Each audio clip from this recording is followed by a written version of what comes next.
My sister-in-law tried to wear white to my wedding. When I asked her to change, she said, "It's beige. Grow up." My husband said, "Don't start drama today." So I took a pair of scissors, walked into the dressing room, and cut a 6-inch slit across the bottom. When she screamed, I said, "Guess I started the drama. Now, let's get married." This happened in October, up in Asheville, North Carolina. I had planned my wedding for over a year. We weren't doing anything fancy. Just a small ceremony at a lodge surrounded by trees, with maybe 70 people tops. I wanted it to feel personal, simple, not too expensive, not showy, just real.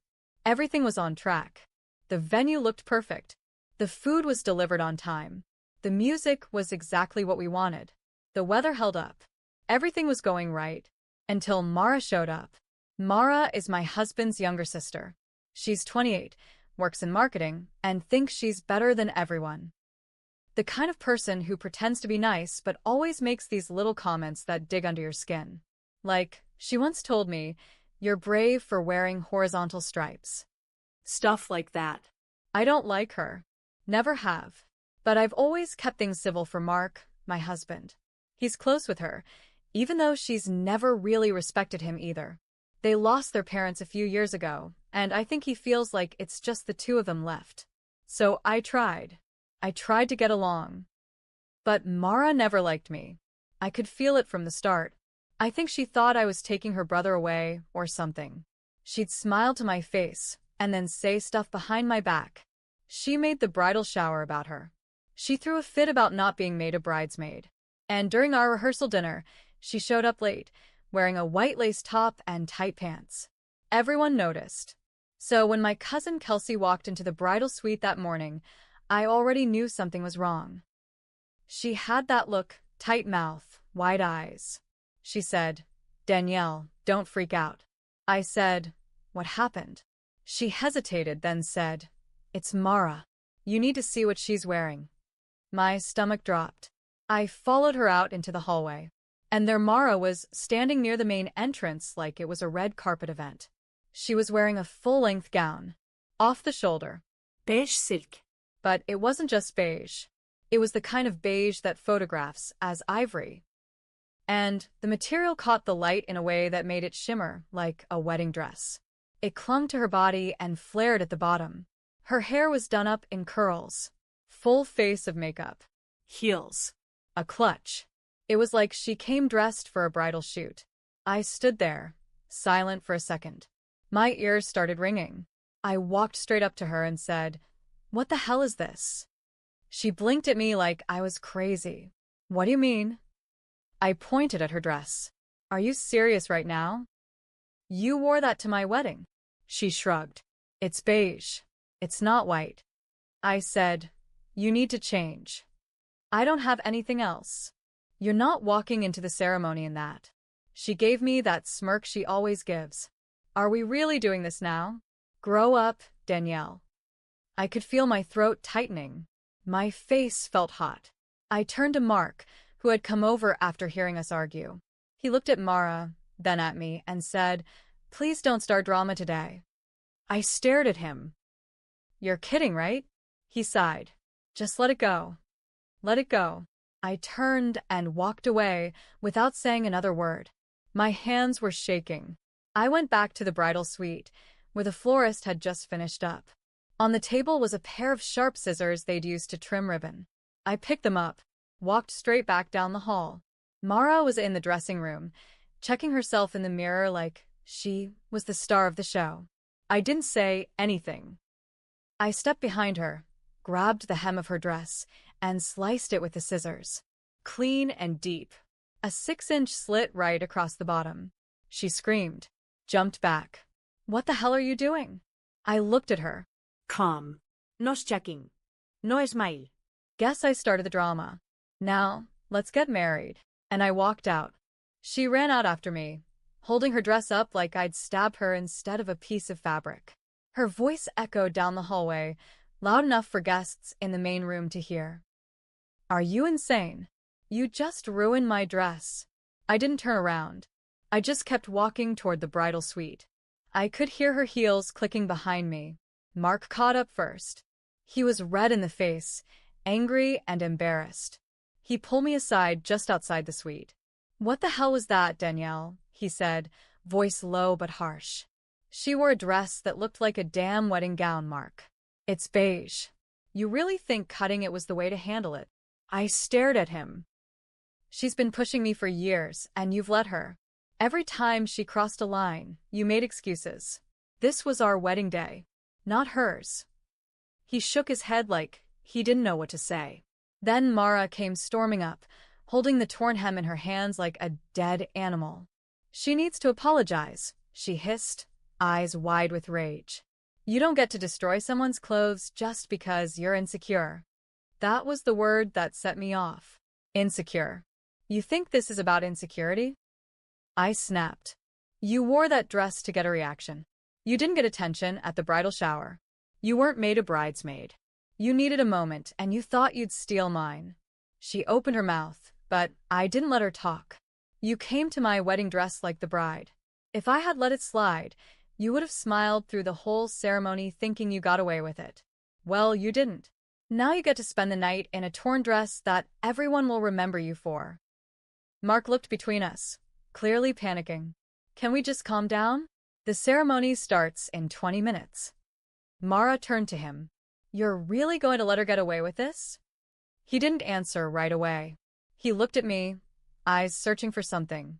I don't know if he was hoping I'd back down or say sorry. But I wasn't going to. Kelsey popped her head out of the bridal suite and called, "We've got 5 minutes. You ready, Danny?" I said yes, and walked away. The ceremony went ahead. Mara sat in the front row with a safety pin holding the slit together and a shawl over her shoulders.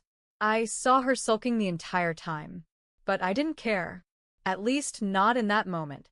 What came later, though, is what really started everything. Because 3 days after the wedding, my husband told me something I didn't expect. Something that turned all the tension into something much darker. 3 days after the wedding, we were back home in our apartment, sorting through gifts and thank you cards. It should have been a calm day. Quiet. But something was off with Mark. He wasn't smiling, wasn't really talking. He kept checking his phone, putting it down, then picking it up again. I asked, "What's wrong with you?" He didn't answer right away. Just sat there on the couch, holding his phone like it was burning his hand.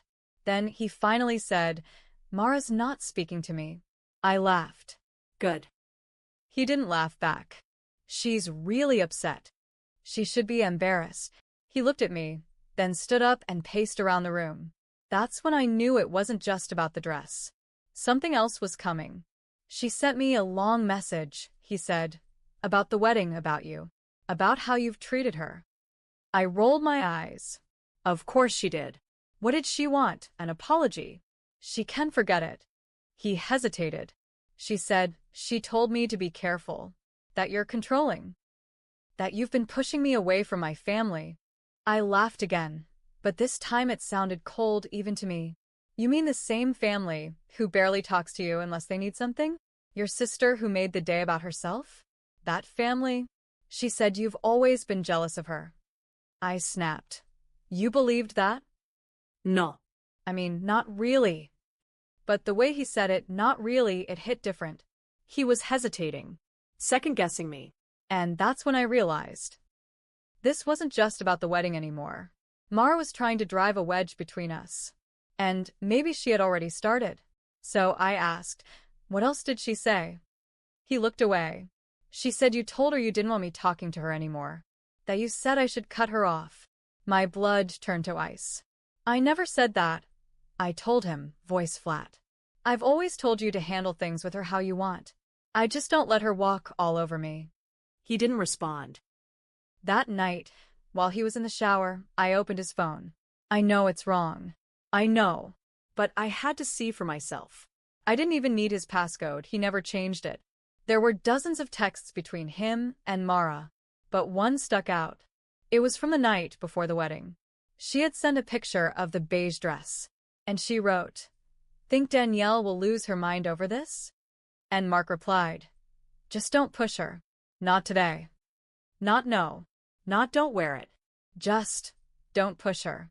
He knew. He knew. And he let her do it anyway.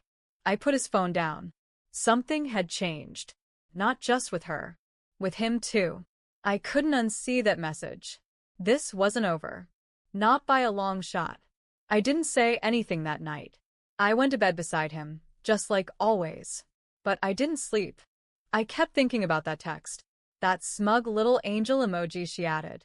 And his weak response. He didn't defend me. He didn't stop her. He knew she was baiting me, and he let her. Over the next few days, I watched him closely. I needed to know what side he was really on. And the more I looked, the clearer it got. He was still tied to her. She'd call him in the middle of dinner, and he'd take it. She'd send some meme or TikTok, and he'd laugh like nothing ever happened. Finally, one night I asked, "Do you think what she did was okay?" He paused. No. But you cutting her dress wasn't okay either. So you're saying we were both wrong? I'm saying you escalated it. And just like that, it all came crashing down. He wasn't on my side. Not really. He was trying to play both sides like he always had. Keep Mara happy. Keep me calm. But there's no middle ground when someone's tearing your life apart from the inside. That night, I made a choice. I packed a bag while he was out. Just enough for a few nights. Then I went to stay with my cousin Kelsey. I didn't say anything at first, just told him I needed space. But I was already planning my next move. I found a lawyer. I started the paperwork. We'd only been married a week, but I knew I couldn't live a life tied to her. And to someone who let her win. Because that's what he did. He let her win. But I wasn't done yet. I sent Mara a message. One line, "Check your mail in a few days." Then I dug through every photo, every story, every moment Mara had posted about herself online. I found her resume. I found her company's website. And I sent a clean, detailed email, anonymously, to her HR department. With attachments. Her texts mocking me. The photo of her dress before the wedding. A clip from the wedding where she's clearly the only guest dressed in bridal white. I explained it all. How she tried to hijack the day, provoke a public fight, and embarrass her brother's wife. I made it sound like she had a pattern of manipulative behavior and was willing to ruin a family event just to get attention. A week later, she lost her job. Not fired, technically, but let go due to restructuring. I wasn't stupid. I knew what that meant. Her Instagram went quiet. Her smug little stories stopped. And Mark? Mark begged me to come back. He said he'd cut contact. Said he didn't know how bad she was. But it was too late. I signed the divorce papers 2 months later. He looked shell-shocked sitting across from me in that cold office. Said I was overreacting. Said we could work through it. I told him, "You never stood up for me. You protected her. You let her tear me down. Over and over. I won't spend my life cleaning up after your cowardice." He cried. I didn't. I walked out and never looked back. I don't regret the scissors. I don't regret the email. I regret trusting someone who never had the strength to choose me when it counted. But I'm free now. And Mara? She hasn't found a new job in 6 months. Guess beige wasn't her color after all.